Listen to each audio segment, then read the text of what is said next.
With that, let me say hello formally. I'm Angelo Pisano. I think I've had the fortune to meet almost all of you, but if I haven't, I'm our study abroad coordinator. Yesterday was my 6-month anniversary at Smith, so all good things. And today we have a lot of ground to cover, but I also want to leave space, hopefully, for you to mingle and do a little bit of cohort building, because there is a pretty large contingent of students in the room heading to similar programs. And if there isn't someone here attending the program that you're heading for, then you'll just be able to sort of talk about your own plans and wishes and hopes and dreams and worries and all the same same things. So we're going to talk today about a lot of different things, and what I hope that we'll be able to cover in the time that we have together includes things to do with Smith policies, money and budgeting, and as you're planning for departure, thinking about health and safety from the perspective of what you need to do now, but also what is going to be required from you as well on the ground, and just important things to keep in mind as you're navigating new and interesting spaces abroad. So we heard from all of you very briefly just about sort of where you're going, but now I also want to do introductions with a Jamboard in mind. So you should have just received an email about a minute ago that links you to a Jamboard for today. So I'm gonna stop my share and start sharing again. This page. I also have to stop the presentation and display that page. Thanks for joining. Looks like some of you are filing in to the PDO and everything. Hi, Amanda. So what I would like you to do is just go ahead and as we get started on the first frame of the Jamboard, show us where you're going by posting a photo of your destination. I hope that works on all devices. It seems like, yeah, you're able to connect from laptops and everything too. So we went around the room and heard where folks are going. Amanda and Frankie, for the two of you just joining a little bit late, but now we're gonna see on the screen where everyone's heading for this call or the activity here. All right.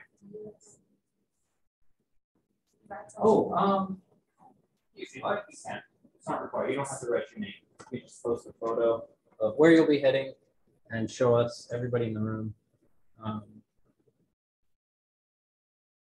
We'll probably end up with a cluster of Queen Mary pictures. You could choose different areas of London to highlight and showcase.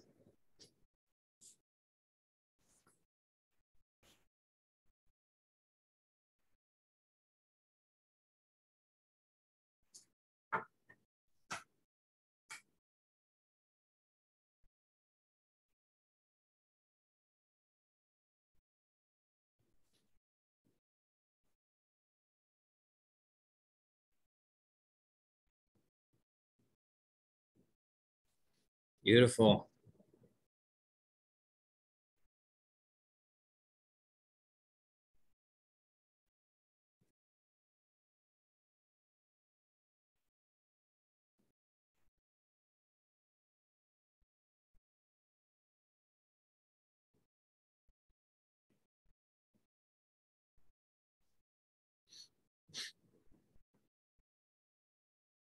I'm curious about that one. I don't know if I'm familiar with that building setup. It looks like maybe Lambda though, judging by the H above it. I just guessed here. That's cool to see. You know where the upper right one is, Angela? Yeah, I think that's the only picture of HKUST I've ever seen on Google. That's Hong Kong, right, Tasha? Yeah.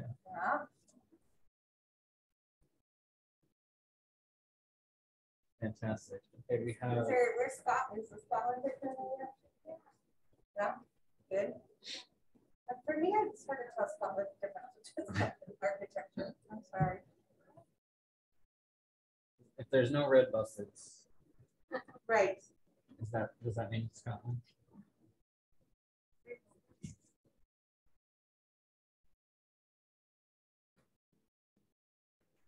Very nice. Actually, it's great that you all are sort of adjusting and making room for each other, but I'm actually going to take a screenshot of this page and do some editing a bit later for our social media page. So it's okay if not everything is just so. Where's that last Shira? Is that Glasgow? Yeah. Okay, cool. Yeah. I can, very neat. Yeah, perfect. And then in the interest of time, let's go ahead and move on to the next frame. So I just want to get some anonymous input from the room here about, as you sit here now, things coming to mind about your experience. Think about that as broadly as you want. There's a follow-on prompt here on the screen as well. Things you might be worried or concerned about. And on the next page, we'll think about what you want to gain. But in this frame, things you think you need to do to get ready. I think if we could use sticky notes for this, it shows up. Oh, that's we can right. Use text too if you want to. Yeah. But the text only comes in black unless you can change it to different color. Makes it hard to see that.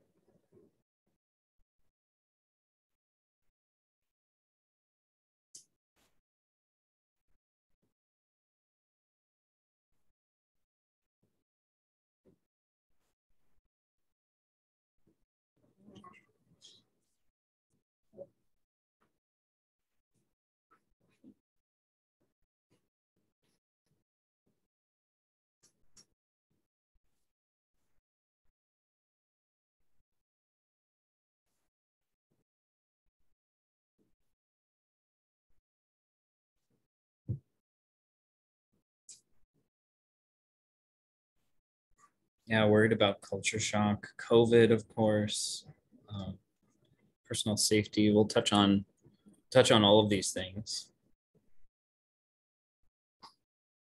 We may get the chance to address, in a broad sense anyway, housing for the folks who are mentioning that in their sticky notes here.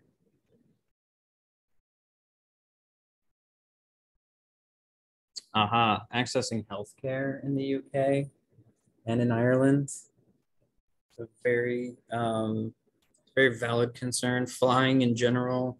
And then what else did I miss here? Cost, comfortability, academic structures. If there's any of this that we don't address today that you still have concerns or lingering questions about after the session, always feel free to email those questions over to us, or as I said, we're hopefully going to establish a little bit of a sense of community here today as best as we can for each of your programs. And so that might allow you to sort of bounce your ideas and concerns and questions off of each other as well. So yeah, how about the last frame? Oh, I missed a note here about cost of living as well. So we're going to touch on budgeting as well. So that's good. But in the next frame, things you need to do to get ready. So more specifics, if you could. Anybody planning for months ahead travel? I already have some travel booked in November that I'm like, what do I need to do? So let's see those thoughts here.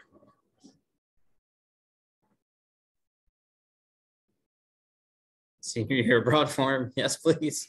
I know who that is. I know who that is.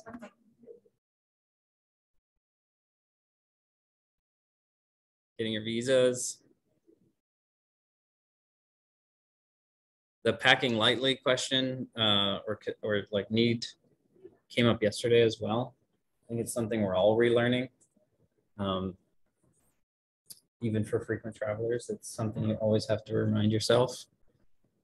Whatever you think you're going to bring, cut it in half, most likely, or at least by a third.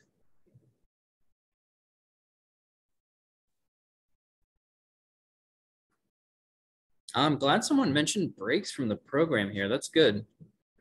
Thinking ahead to those times when you're going to be able to get a better sense of place by staying put in your program destination or doing a little bit of independent travel. That also ties in a little bit with the question of cost and affordability that was on the previous frame. Signing up for classes, of course. Learning to cook, that's going to be an adjustment. And I think I pretty much got everything. Getting familiar with the new language. That must be Mandarin, Chinese, right? Cantonese. Okay, Cantonese. Yeah. I was gonna say, where's the one like non-English speaking destination? HKUST. Got it. And booking flights. Yeah, I actually have a small update for you. Well, process note today about booking flights as well. So that's great. Last frame, and then we'll jump into the presentation. Things that you're hoping to learn or gain from your experience. We saw on frame 1, someone mentioned adjusting the new culture. What other thoughts do you have about what are you excited to gain and what do you hope to learn?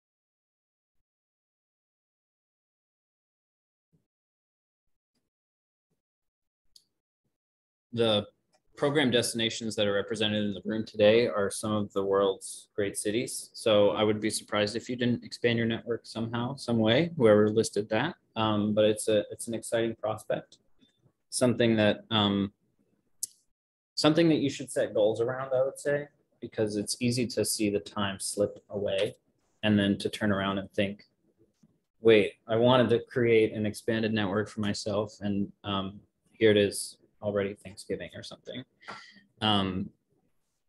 So kind of creating benchmarks about how to expand your network is a good idea for that. Preparing for grad school, career planning, that's a wonderful one. We have some really good resources back in the center about that, and always are happy to chat about how to use the experience in building your resumes and in interviews and in job applications and things like that. What have I missed? I'm just doing a quick scan here. Subjects not offered at 5 colleges. Yep. That's a big driver. Like, what a time to do it other than study abroad, right? Same could probably be said for HKUST, LSE, different things. Trying good food. Yes, good food. What is it? They say food is just the visible part of culture. I don't know if you've heard this rumor going around, but it is true. I can confirm, like, the UK and Ireland are different to the US, and it's not just food, but that's where it starts, right? Like that, it's the most prevalent thing, I think, to a lot of us. So yeah, this is great. Thanks for running through that exercise with me. Again, stopping share.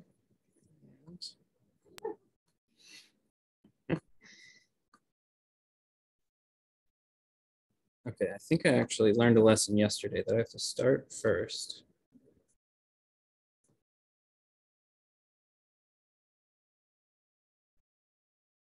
And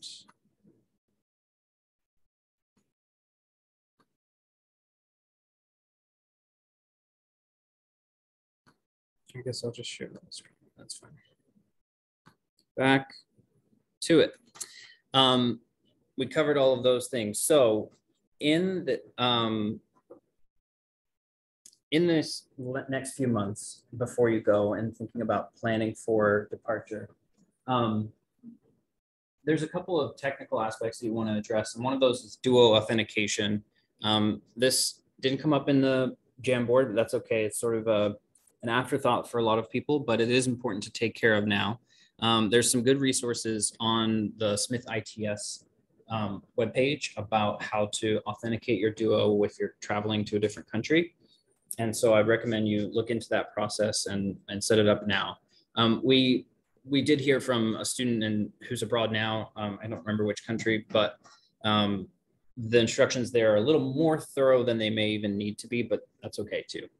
So check into duo authentication, and I think it's a pretty straightforward process to make sure that you can get access to all of the materials and resources you need back here on campus digitally. About money and budgeting, these are important things to recognize that you're going to be receiving from Smith a food stipend right before you depart, an airfare stipend. That was the small process update for whoever asked about like booking flights. I today just requested the need levels from SFS for everyone in the room.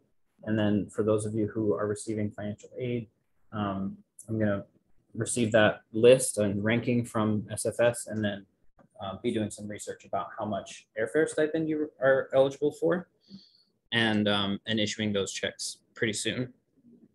But the meal stipends come a little bit later. And you might be thinking about like these additional costs and how to prepare for them.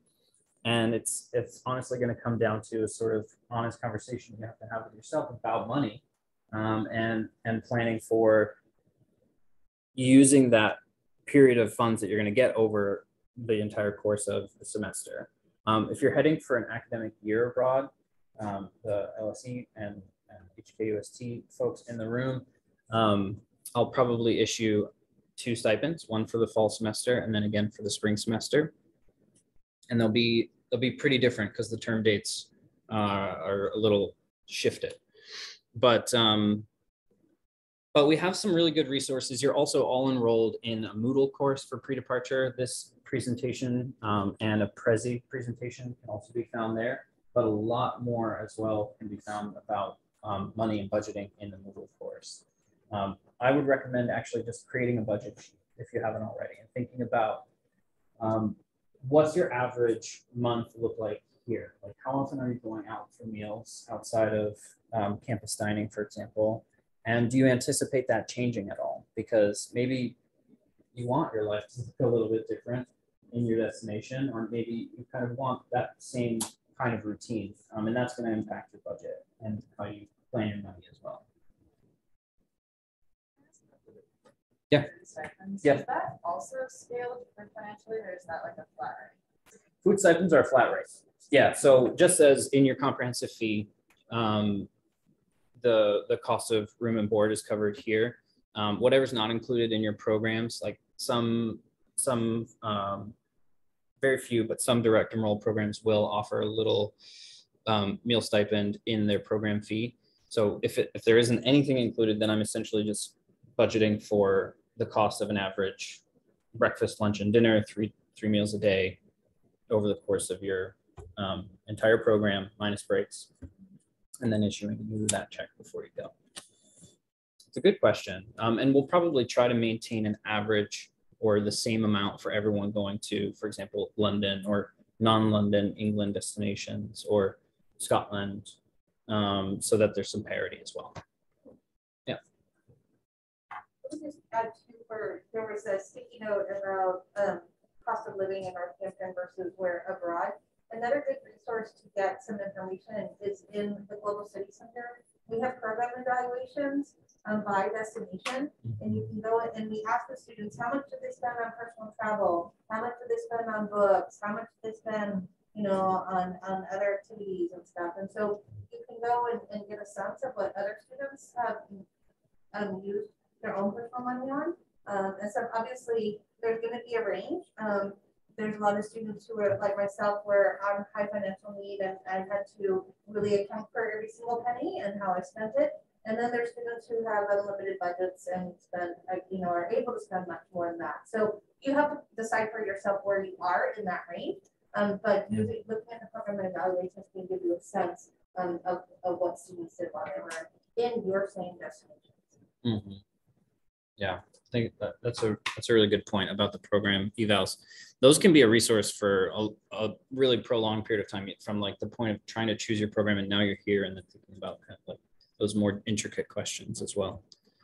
And by the way, Hero, thank you for jumping in with that question. To all of the rest of you, also, we have a lot to cover, but please jump in at any time and interrupt me if there's a specific question that you want me to address. In the before you go stage, kind of thinking about this next bullet point on health and wellness, I think this is that broad view that you're going to want to tease apart. You all submitted a health review form, and you're going to be working together with your practitioners to sort of make sure that there's that everything looks good and that you feel like you have a good plan for your medical well-being, but also to think about other health concerns, because I think for us, when we think about health and wellness abroad, it's two sides of the same coin, right? Mental health and physical health. And you know, just on like the budgeting aspect, you might be thinking about this now in this before you go stage as we're doing this cohort building and you're creating your budgets. And as Lisa mentioned, some people are going to have different lifestyles and needs, and that can be an impact, and a surprising impact, but that can be an impact on your experience when you land and you're seeing sort of other classmates living things a little bit more lavishly or what have you. And I think it's useful to kind of do some thought exercises, and in this before you go stage in the next few months, think about how that might impact you and how you would deal with it if you know, if you felt like that would be a negative impact on your mental health. The other thing of note with health and wellness is that accessibility and accommodations are for sure a thing with all of our direct partners. And when I say that, just knowing that we provide those program options on our approved list because they have the same types of services that can be found on offer here at Smith. The question is always, what is the culture of being a student in your destination? And how does that impact how you access those services or how those services are advertised and offered to students? So whereas here, there's generally a weekly email and you're receiving sort of probably newsletters and things like that from each office on campus about accommodations and programming around mental health and things like that. It might be a little bit more self-driven in the institutions that you're heading to and directly enrolling. So I would say send an email once you're working through like your acceptance materials and everything. Send an email over to the International Students Office staff and ask them about student life. If they don't publish good resources about like clubs that you're able to dig into and ways to access those like accommodations that you're used to, including clubs and things. Go ahead.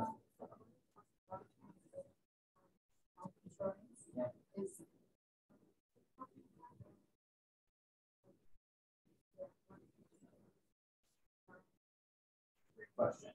For health insurance, I'm going to address this a little bit later, but you are required to maintain your US-based primary health insurance when you go abroad, and you can also elect to enroll in additional coverage if you need it for it. We have some recommendations for that on our website, again, in the before you go section under insurance, but if you're enrolled in the Smith plan, you're still maintaining your student status here, and that coverage can apply.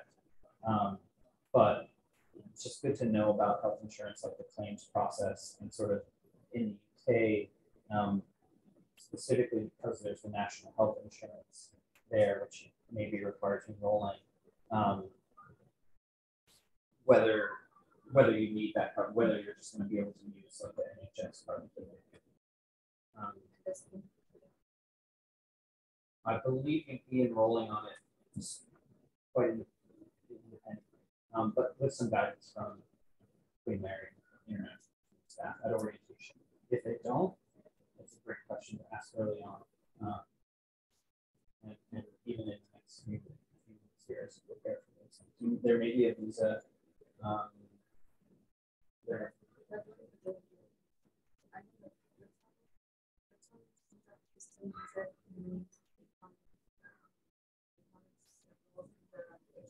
Right.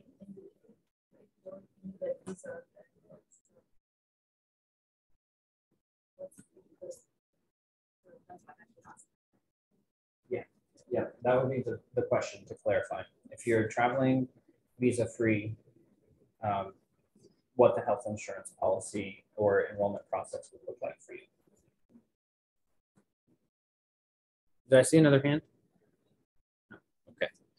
And we'll touch on more on insurance in just a bit.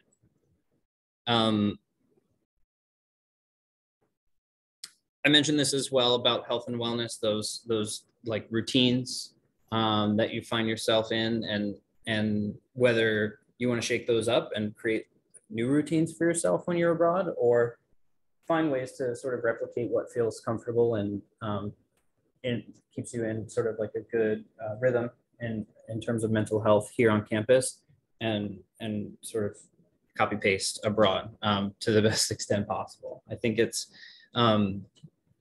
really important to again just maintain those practices, like going on your run every week or every day, whatever the case is, or finding space that's just yours, and sort of dedicating some time in the day for yourself, reflecting every once in a while. I know that's a practice that serves a lot of students well, just kind of like journaling and things like that. But also in the sense of health and wellness, you're probably thinking too, I saw these in the Jamboard as well, just about safety and security concerns. And so we'll address a couple of those topics as well in terms of Title IX and accommodations around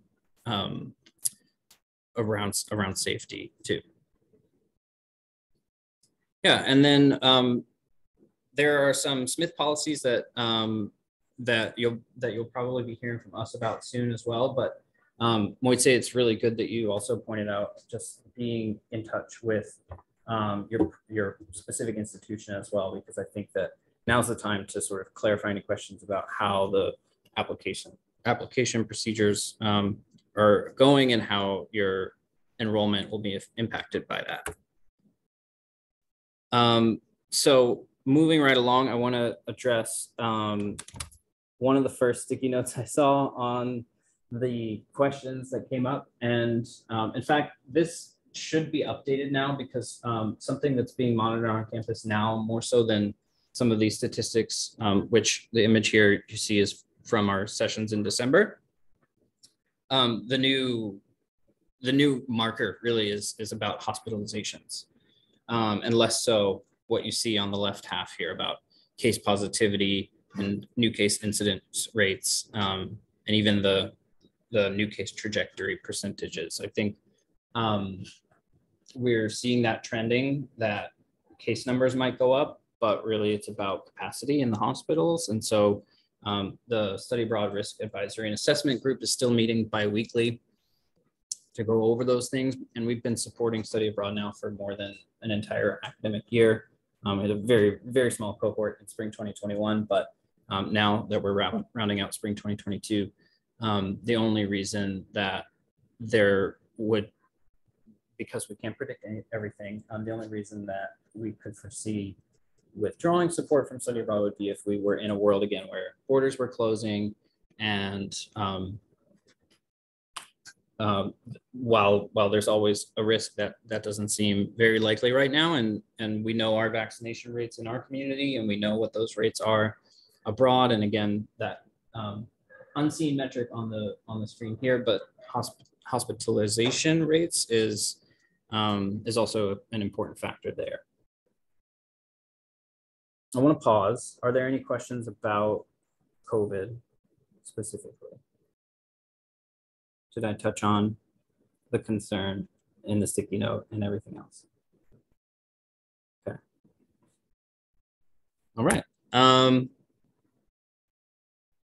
Great. So while you're abroad, we're going to touch on course approvals and credits And grades, there is a slide on the next screen where it'll show you just a quick screenshot if you haven't already visited that part of the site about changes in your courses, because it is quite likely some of you are wondering, what do I even do to enroll in my classes? What's that process looking like? And it may still be ambiguous for some time. And if things change, as they likely will, between when you put in your plan of study and when you land and register for your classes, we'll touch on that process pretty quickly. It's a simple form to submit and ask for an adjustment there to your plan of study. You're all enrolling in a variety of different numbers of course credits, and the way that that works is you did some good diligent research and found out like what is a full load on your semester abroad, and all of those will equate back to a 16 credit semester here at Smith, or 2 16 credit semesters for the academic year. The grades that you receive though from those programs, from those courses on your program, will transfer back as transfer credit. So they will not impact your GPA at Smith. But if you would like for transfer credit to count from your study abroad experience as Latin honors distribution, for example, that's a request that you can make with the registrar. So how they factor that into the GPA, it's sort of some registrar magic, but they won't. So if you're looking, let's say you're taking a history course abroad, and the registrar says, yes, this qualify for Latin honors, the grade that you receive for that course will not be factored into Latin honors district or to the grade point that you need in order to qualify for. So your Latin honors GPA will be based on the courses and grades that you got by taking this course. Great, thanks. Yeah, more on money and budgeting while you're abroad. Again, I think that's going to be when you start to make some adjustments and you realize, oh, the budget sheet that I created back home in Northampton is going to need some tweaks and edits, and that's probably a normal process. So yeah, go ahead, Shira. Is it possible to while we're abroad? Like, I don't know how that works though. Like, if that, because we're going to be there for like, if we're setting up the whole semester, yeah. So like, are we able to get jobs like in this?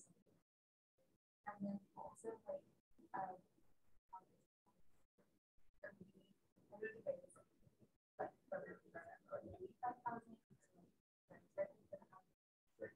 yeah, that's a great question. For direct enroll program, I'll take them in reverse order if that's okay. For direct enroll programs, housing, it's generally, it's on offer through the host institution, and we require, in fact, that you are booking whatever housing is available through your host institution. Whether they invoice us directly or you're given access to an online portal where you submit my information as your guarantor to pay the bills for that month, that semester, varies based on the program. It is included. It's covered under the homeschool fees policy, which covers all of your tuition, room, and board. And I think as far as housing goes, that's like the biggest and most helpful broad overview that I can give you. But if you have more intricate questions, let's definitely do some one-on-one advising.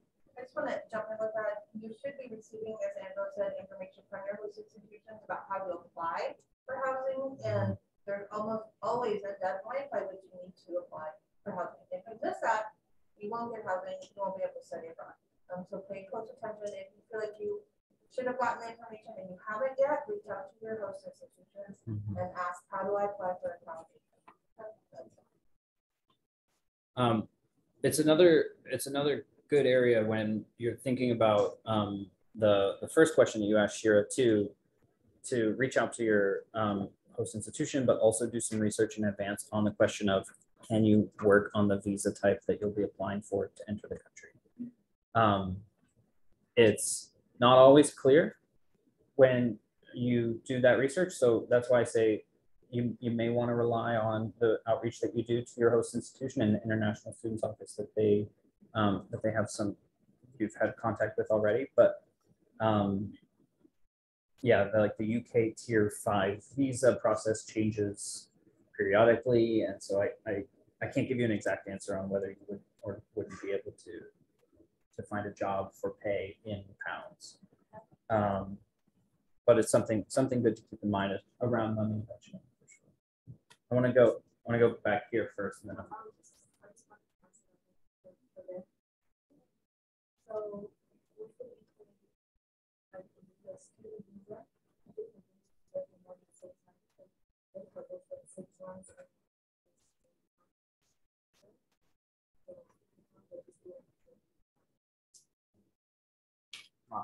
So thanks. Yeah, sure.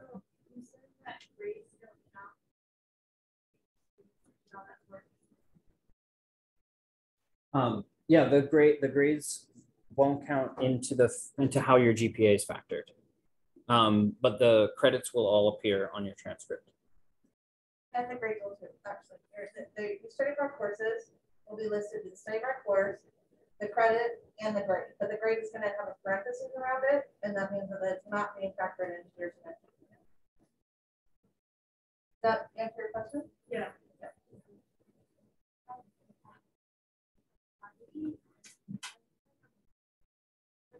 Like, how did you apply?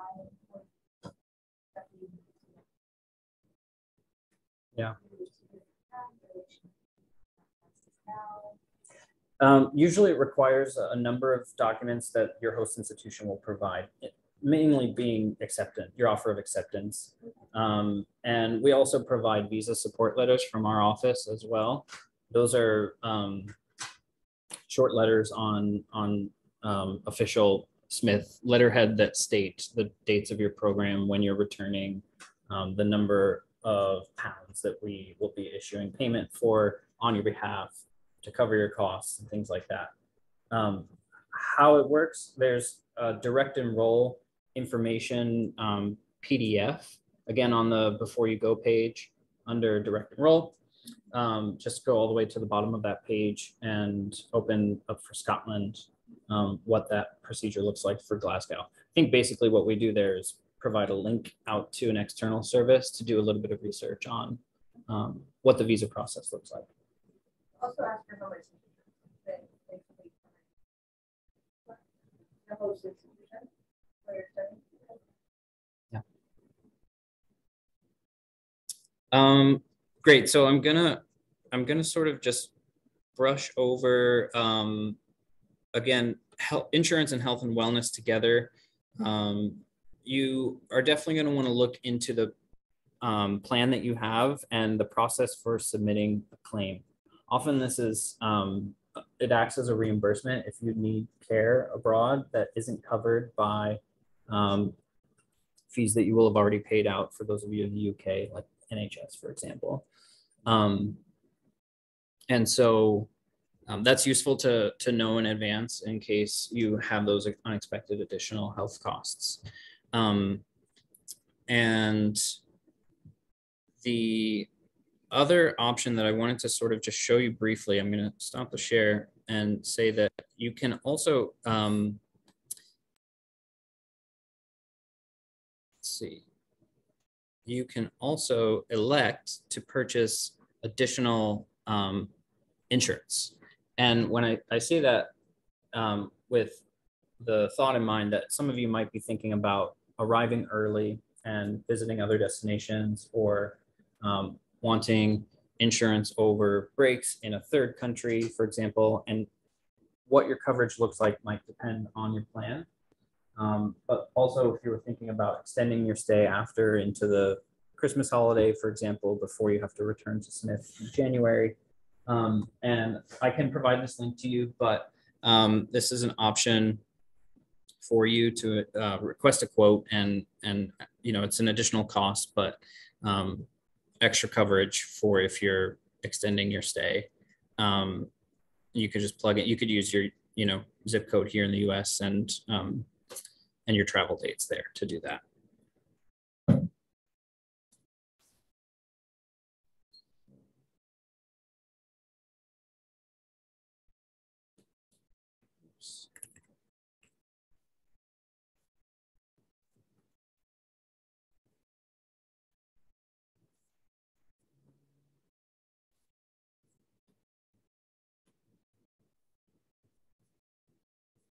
I lost my Zoom controls.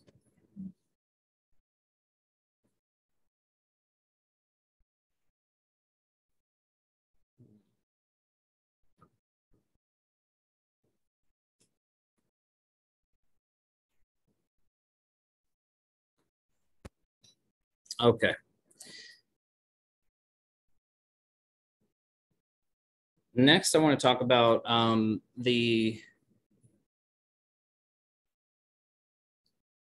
again, while you're abroad, the aspect of safety. So this came up as well in the Jamboards, and I think it's important to address the question about reporting and being, aware of your surroundings and thinking about, again, what does it mean to be a student in your host country? There are likely some versions of Title IX policies at each of your host institutions, but while you're abroad as a traveler, you're also protected by some of the policies and things on campus here. Say protected by, but what it relies on is honestly your diligence and communication with us. I think counterintuitively, increased reports can also mean of things like that fit into the mold of Title IX, like sexual harassment, can also actually lead to an increased culture of accountability. And so we would always be welcome to and would hope that you feel comfortable reaching out to us to report things like that, because it's protection based on the discrimination based on sex, sexual, gender, and it includes sexual harassment, assault, and gender identity as well. Okay. Also in this same frame is the Americans with Disabilities Act. So these are different areas with varying levels of access.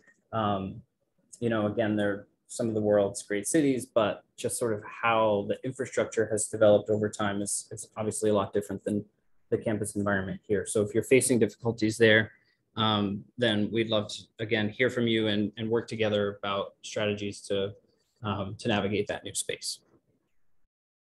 The last thing on while you're abroad is just to stay connected to your Smith email. I generally send a mid-semester check-in and get about, a handful of replies every semester. It's expected. I imagine that you're just enjoying yourselves. I always assume the best if I don't hear back, but when I do get replies back from that message, it's always heartwarming because it's generally really great lessons being learned, and we never forget about you when you're away. So hopefully you don't also forget that we're here and you can access us for those conversations. We have about 15 minutes, so I promised I would touch on the while you're abroad section of our site. Again, I want to point this out because of the forms right at the top of that page. Remember this for when you're there, that we'll ask you to please update your address once you've booked your housing and you know what that new address will be. That might not happen until you land, and that's okay, but it would be good for us to have that on file. We're not really interested in sort of tracking students, but in case we did need to reach out in case of an emergency, it's good to have that info on file. And then I talked about the course change form as well. What I didn't touch on here is one stipend that hasn't been mentioned yet. And many of you are going to end up in a destination where the public transit infrastructure is a lot more well-developed than here. And in fact, the idea of what a campus is also very different. And so transit stipends can be requested after you arrive. Just document your cost and fill in that form and send that over.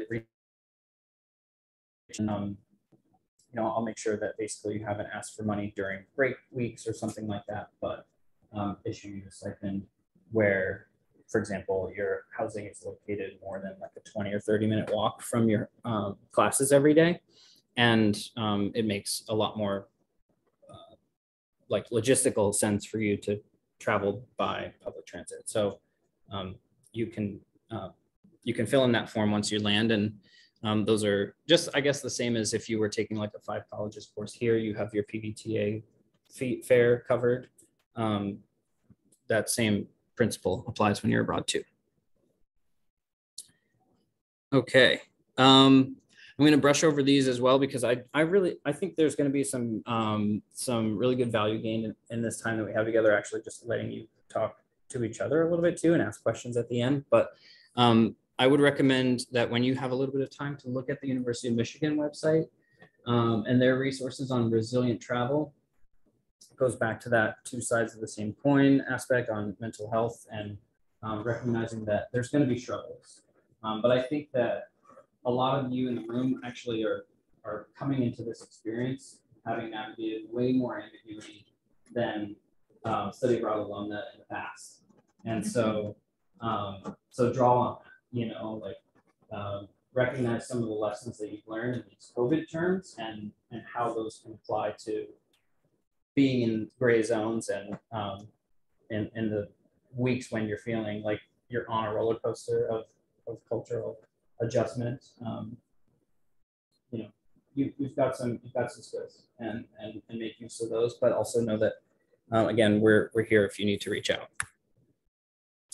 There's a really great story on their website about Jaron, who was in, actually, I thought it was Costa Rica, it's Peru, but South America, and his adjustment. So take a look there. We won't necessarily have the time to watch that today. I also pulled some photos offline, and I think this represents most of the room. It's a big old group of everybody heading to London and the rest of the UK that I didn't capture, Scotland ones, but I think let's use the rest of our time to get together, maybe meet someone that you don't know, and perhaps going to the same destination as you. And again, if not, and you don't know anybody in the room, then just pick anyone or a group of 2 or 3. And we'll spend about 5 minutes kind of going over all of the questions and concerns. Also, we're open at this point to answering other questions in the room, but maybe use these as a prompt for your discussion together. Also, if you want to get into nuts and bolts, that's fine too. The cultural stuff is important, and I think it's good for you to be thinking about this kind of stuff in a new global environment. Like, what will your network look like? How to engage in that network? It's going to be different, but it's maybe, again, there's lessons from your time here so far on campus that you could use to re-engage or find new places. I think direct enroll programs sometimes can be, because there's less structure, this question of how to engage and how the study abroad experience will influence your cultural competence can be a tough one to answer. Because it's so driven by you. It really does rely on your own benchmarking, like your own goal setting. And so don't be discouraged, I would say. I've been talking for a while, so I'm gonna leave it there, but yeah, just pair up or 2s and 3s, and then ask questions, because Lisa and I will hang out for just a little while longer. And actually, I think I'll leave this slide on the screen here, but let me stop there. How many people who aren't in this room are going abroad in the fall? That's a great question. We have probably